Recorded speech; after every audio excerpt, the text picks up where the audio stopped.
Let's talk about the presidential election. So, Karol Nawrocki, so this is the third conservative victory here in Poland, Right. 3 times in a row. Very hard to do. In the U.S., winning 3 terms for one side, it's almost impossible. It's very, very tricky to do, whether you see that in politics in Poland, in the U.S., it's the same way. How was he able, first time he's ever run for anything, how was he able to pull this off? Well, he was very straight.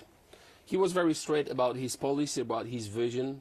And to be honest, globalist government actually helped him, because 2 years ago we had a parliamentary election, and Tusk took over. Important. He lost, but he was able to create a coalition with all these political leftists. So what this means is the leftists, the pro-globalists, Brussels candidates, they're in control of parliament right now. At the moment. So they created a government, because our system is different, right? Yes. We've got a president and the government. So the prime minister. Prime Minister. So the Prime Minister Tusk is in charge at the moment. They promised a lot. They lied to the nation. They always do. And they did not deliver. Of course. So it took them 18 months to lose all the hope and support. People said, okay, that's enough. You promised this, you promised that, you did not deliver. If you lied, you're going to be punished.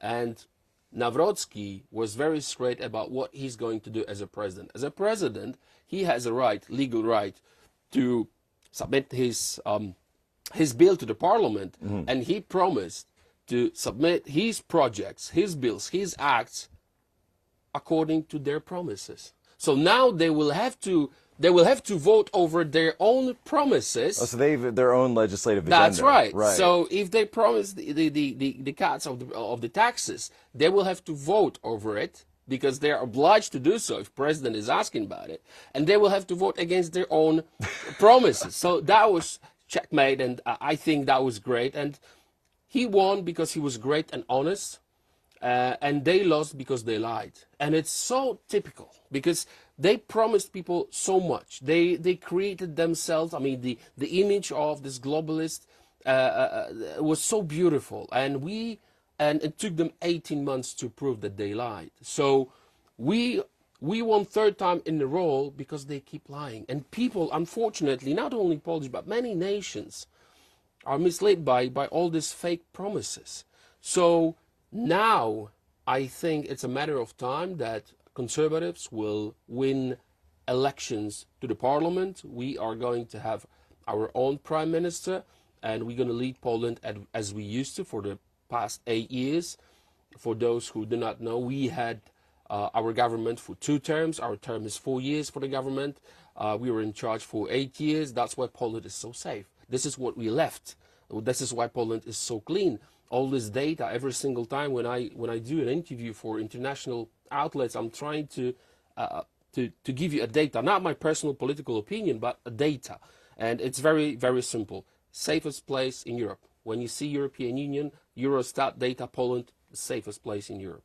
The least crimes like rapes. There is no like common crime with the knives or machetes or not shootings. We do not have that. When you see a data, and it's only because our conservative, very strict policy on migration and the crime. So we do hope to be back and continue this great mission, because when you see Europe, when you see our neighbors like Germany, what is happening with the migration, with the rapes, with the gang rapes, with the machetes, with the knife crimes, and I cannot believe it's Germany. When you see Italy, in Germany this summer, the swimming pools, they're going into the pools, going after little kids. That's right, and some of the pools were closed. Yes. So they cannot cope with the crime, because this is a crime against children. They have to close the pools. We do not want to close the pools in Poland. We do not want to close Poland because of illegal migrants who are culturally not very close to us. That's what it is. And we do not want Europe to be closed, because the easiest way is to let's close it. No, you have to deal with this problem. You created this problem, and I meant Germany. They created the problem in 2015 when they said Willkommen. Everyone is welcome. And Come. this is Merkel. That's Madam Merkel when she was. And who was Merkel's deputy again in the EU? What was that person's name? Was it Tusk, her friend? It was very close Donald friend. Tusk, and who's he now is in charge the of Polish globalist government. prime minister in Poland. But I do believe not for long. So I think they started this madness in 2015, and Yes. we're gonna clean it up because Europe is dying.